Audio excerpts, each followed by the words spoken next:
All right, hi everyone. Welcome to the weekly or bi-weekly now Envy Q&A live stream. So pretty much we've been really busy here at the studio. Yep. So that's why we weren't able to get a live stream video out last week. So what we're doing now is we're changing the format and the release schedule of the live stream. So we're going to do it every other Tuesday now instead of Thursday every week. And we're changing the format of the show a little bit. It's going to be a little bit less formal, a little more informal, and it's going to be rapid fire. So we have a bunch of questions up right here. I'm going to do a quick answer. Tim's going to do a quick answer, or if I can't answer it, Tim will, and vice versa. And so let's just jump right in. First question. In Final Cut Pro 10, how can I edit and export a video in vertical portrait orientation? So what you do is you go to your project and you click on it, and then you go over into the project settings, which is on the right, and you see there's a little thing. It normally says like 1920 by 1080. Click on modify, brings down the project properties, and you click and you bring it down to custom, and then you instead of having it 1920 by 1080, you put 1080 by 1920, press OK. You'll see it literally flip. Yeah, it'll flip, and then if you shoot it in landscape, you'll just have to reframe it, to fit within the portrait. And when you're exporting, just make sure you export it as like a master or in Final Cut Pro. We have some presets with compressor that automatically exports it as a 1080p MP4 file, and that if you do it, with that, like with compressor, it'll make it wide again. It won't keep the same aspect. Yeah, you'll get these like black bars, opposite of widescreen on the side, but you will have your vertical video, but then you'll have dead space. So the other way you can do it too is shoot it vertical. Oh, I gotta be cozier with you. Exactly. The other way that we do it is we literally just flip the camera, and so like we've sometimes done some things where we've shot it one way and then literally do another take, just flip the camera, so we have the option for vertical. Because what I was going to say about reframing the shots, that can be a real pain in the ass sometimes if you frame something real wide for your nice 16:9 view, and then you get it in there and you're like, crap, we're not going to be able to use the same shot. So plan ahead and make sure you're checking everything. And when you're reframing, if you don't shoot it in high enough resolution, it'll get all pixelated and blurry. So yeah, the best way to do it is just shoot it vertically, and then normally if you just drop it into Final Cut Pro as a vertical video with automatic settings on, it'll detect it. So. All right, next. What was your first YouTube video you uploaded?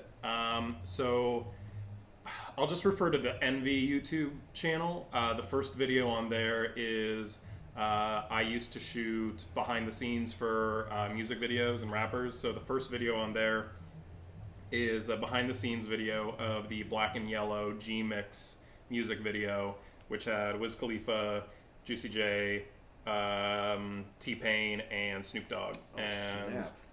So I did the behind the scenes video for that, so that's the first video on there. I think probably just a short film or something back in the day. Yeah, I don't even probably use that YouTube channel anymore, but it's like, some old one that I had Long gone. Films. Yeah, it's probably still there. I just don't log into it ever, so Nice. You can probably find my first video out there now. All right, next question. How can I play deleted YouTube videos? You can't. Unless somebody else ripped it Right. before it was deleted and put it somewhere, you're screwed. They delete it on purpose, Unfortunately, even like the Wayback Machine or the Time Machine website where you can look up old stuff, I don't think it indexes like YouTube, like the actual content. It probably remembers the page, but the content itself. I think it'll cache like images and stuff like that, Yeah, but it but won't do not- like video content. Right, it's too much. I've tried to look for old short films that I had on like a .tk website or something, and Wayback Machine couldn't find it. So. Just if can they're your videos, just upload them in two places. Like we upload, basically we have a Vimeo account. It's a paid account, but we have it. Basically, we archive all of our full videos there. So even if our server dies or whatever, we have the full videos online to always access. Okay, next question. Is vertical video better for starting a vlog on YouTube? No.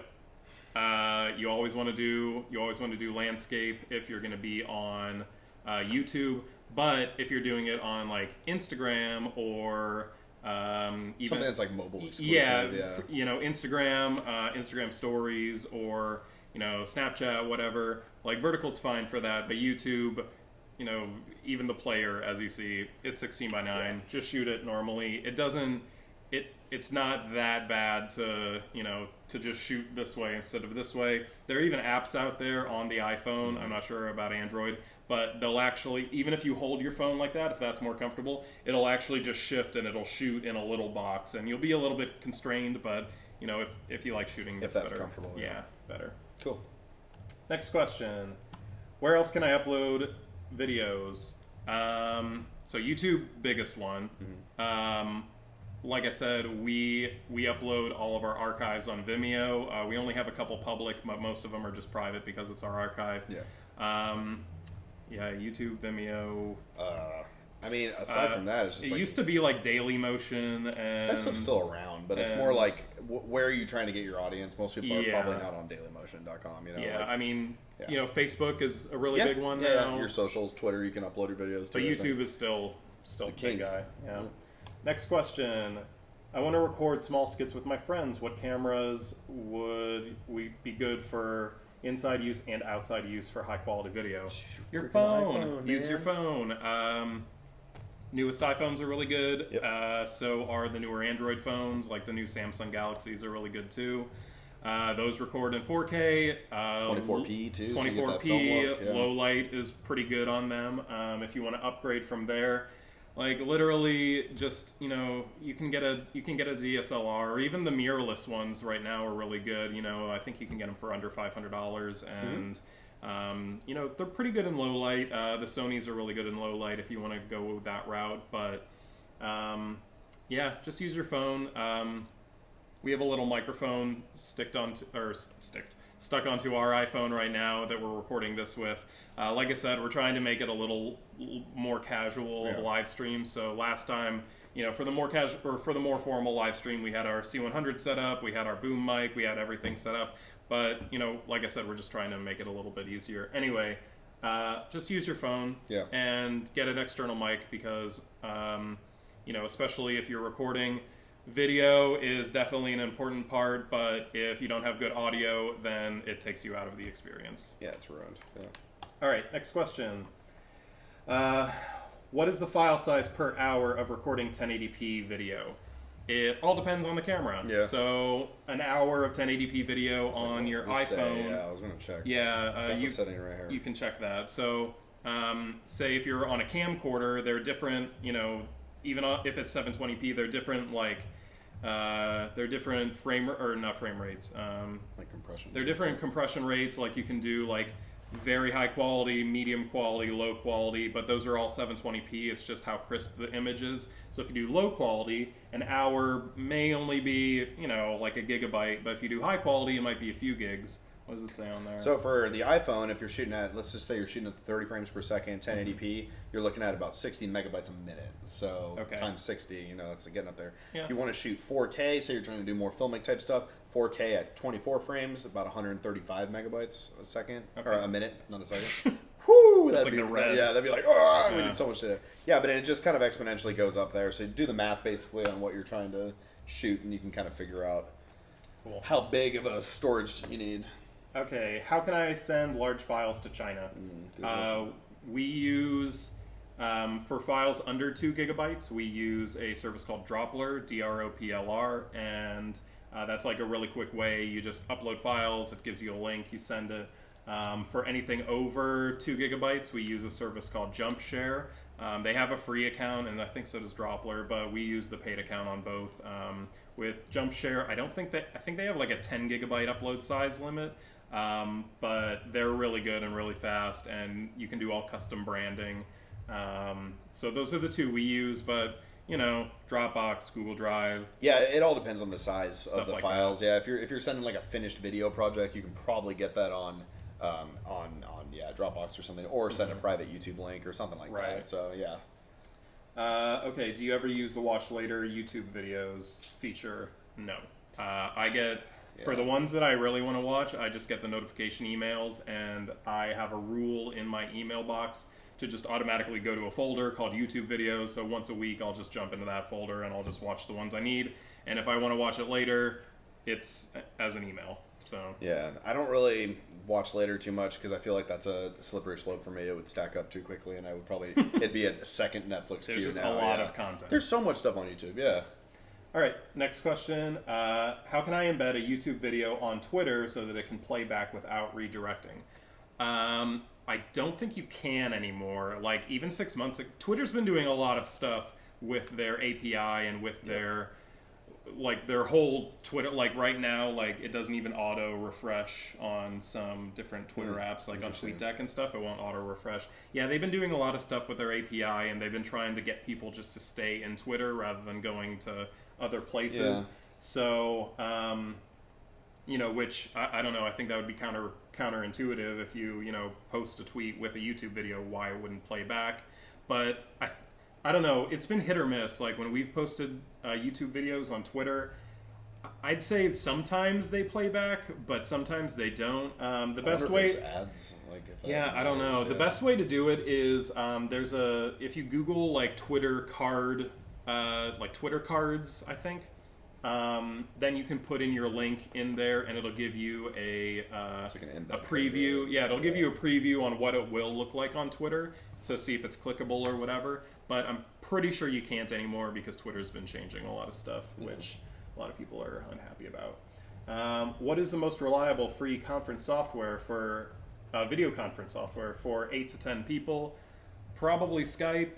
There's websites you can host video conferences on, but I'm not too privy. You can do Google Hangouts. Yeah, Google Hangouts is a good one.